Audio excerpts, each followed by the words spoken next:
tout le monde, c'est Joja, j'espère que vous allez bien et je vous souhaite la bienvenue dans ma vidéo avis de l'iPhone 6. Comme vous le savez, dès que je teste un mobile, eh bien après quelques petites journées d'utilisation, je vous propose ma vidéo avis.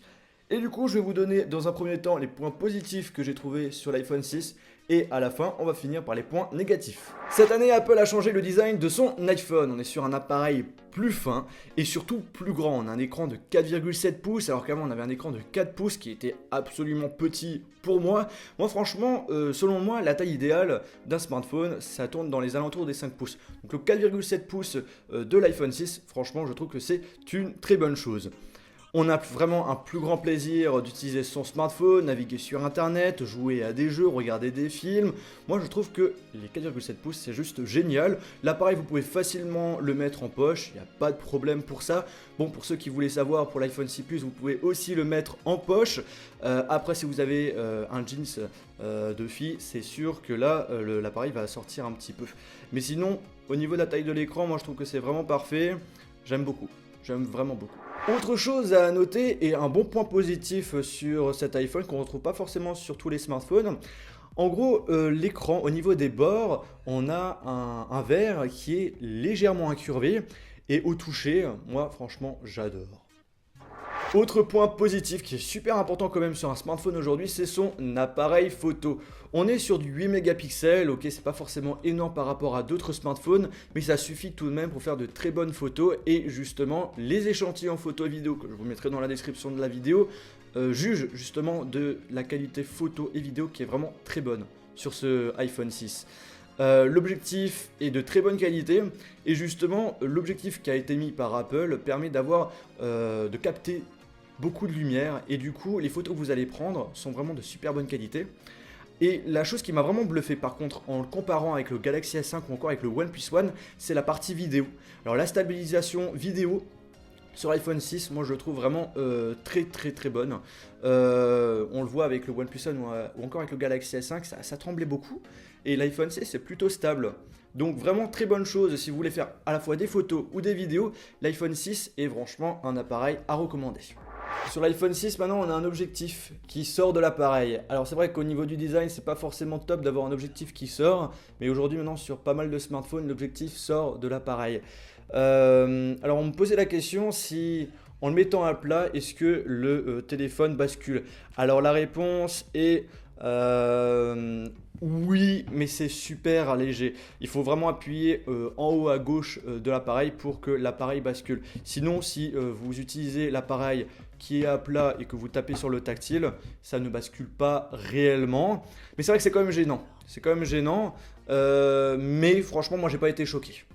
Dernier point positif de cet iPhone 6, la qualité de son que nous propose le haut-parleur qui est franchement excellent. J'ai mis des musiques à fond, on entend bien les basses, moi j'apprécie quand il y a des bonnes basses. Et par contre il n'a pas de distorsion, alors que ça c'est extrêmement rare sur un smartphone. Du coup qualité haut-parleur largement meilleure par rapport à l'iPhone 5S et par rapport à d'autres smartphones que j'ai pu tester. On passe désormais au point négatif de cet iPhone 6. Ce qu'il faut savoir, c'est que toutes les applications disponibles sur l'App Store s'adaptent par rapport à la taille de l'écran des nouveaux iPhones. Cependant, ça ne veut pas dire que ces applications sont compatibles. Puisque en fait, il y a certaines applications ou encore certains jeux où le tactile ne fonctionne pas parfaitement. Et du coup, vous ne pouvez pas utiliser correctement l'application que vous allez essayer. Bien évidemment, quand il y aura, ça va être corrigé par rapport à des mises à jour. Mais je tenais quand même à vous informer dans cette vidéo que certaines applications ne sont pas forcément compatibles avec les nouveaux iPhones. Il faut attendre, je pense, plusieurs semaines, voire quelques mois pour avoir une mise à jour de votre application où il y aura une compatibilité 100% avec ces nouveaux iPhones. L'autonomie, c'est un autre point négatif sur cet iPhone 6. Vous tenez une journée en utilisation 4G, réseaux sociaux, navigation sur Internet. Par contre, lorsque vous jouez à un jeu, la batterie flambe rapidement. Mais ça, malheureusement, c'est le problème pour la plupart des smartphones aujourd'hui. Autre point négatif de cet iPhone 6, c'est son système iOS 8. Alors ok, c'est un système fiable, rapide, stable, mais le problème, c'est que on a un Springboard avec plein d'applications, plein d'icônes, où ça fait, excusez-moi du terme, bordélique. Et moi j'aime pas du tout ça, et je préfère plutôt me centrer sur un smartphone Android par rapport à la customisation qu'on peut avoir. Moi j'aime bien avoir mon widget horloge, météo, agenda, puis à droite mes applications que j'utilise souvent, puisqu'après on a une petite section qu'on appuie dessus où il y a toutes les applications qu'on a téléchargées qui sont affichées. Et moi je trouve que ça fait vraiment, pas forcément plus classe, mais ça fait plus ordonné. Alors que là sur l'iPhone, on a toutes nos applications et ça fait un peu désordre, je trouve. Après c'est vraiment mon avis perso, hein, tout simplement. Après il y a certaines personnes qui vont me dire, mais Johan, quand le Java il va sortir, tu pourras le customiser, tu pourras faire ce que tu viens de dire en vidéo là. Mais le problème c'est que moi ça m'embête d'acheter un iPhone dans lequel les besoins de base ne me correspondent pas. Comparé à quelques autres smartphones chez les concurrents, l'iPhone 6 n'est pas résistant à l'eau. Il n'est pas certifié, il n'est pas waterproof, et ça c'est un peu dommage. Après, il y a certaines personnes qui ont essayé, tenté à faire des tests avec, pour voir la résistance de l'iPhone 6 avec l'eau. Ça a plutôt bien marché, mais franchement c'est pas quelque chose à tester, sachant que c'est pas certifié officiellement par Apple. Vaut mieux éviter de tenter de mettre son appareil dans l'eau. Alors je pense que j'ai dit tous les points négatifs que j'ai trouvés sur cette... Juste oublié le prix. Ah oui, j'allais l'oublier. Merci mademoiselle Amélie. Et oui, le prix. Un iPhone 6, il faut compter minimum 700 € avec une capacité de 16 Go.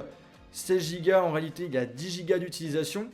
Et comme vous le savez, si vous faites des photos, des vidéos, et encore vous téléchargez des applications ou des jeux qui sont assez gourmands, et bien votre iPhone, il se remplit assez rapidement. Du coup, ça rejoint aussi un autre point négatif, le fait qu'on n'a pas la possibilité de rajouter de la mémoire sur cet iPhone 6. Donc ça c'est vraiment dommage. 16 Go, c'est vraiment très peu, j'aurais préféré qu'il propose de base 32 Go, puisqu'après on passe à 64 Go et 128 Go. Avec 128 Go là tu fais quand même pas mal de choses. Et oui, le prix, vraiment, c'est super cher. Il faut compter minimum 700 € pour avoir un iPhone 6. Et pour l'iPhone 6 Plus, ça peut atteindre plus de 1000 €. Eh bien, ma vidéo avis de l'iPhone 6 est terminée. J'espère qu'elle vous a plu. Si vous souhaitez avoir des informations complémentaires sur cet iPhone 6, je vous invite à aller dans la description de la vidéo où vous allez retrouver toutes les vidéos que j'ai pu faire avec cet iPhone 6. N'hésitez pas non plus à donner votre avis sur cet iPhone 6 si vous l'avez acheté via les commentaires de cette vidéo. Et sur ce, on se retrouve dans une prochaine vidéo iOS ou Android sur ma page Facebook, Twitter, Google+, et n'oubliez pas de vous abonner sur ma chaîne YouTube. Salut!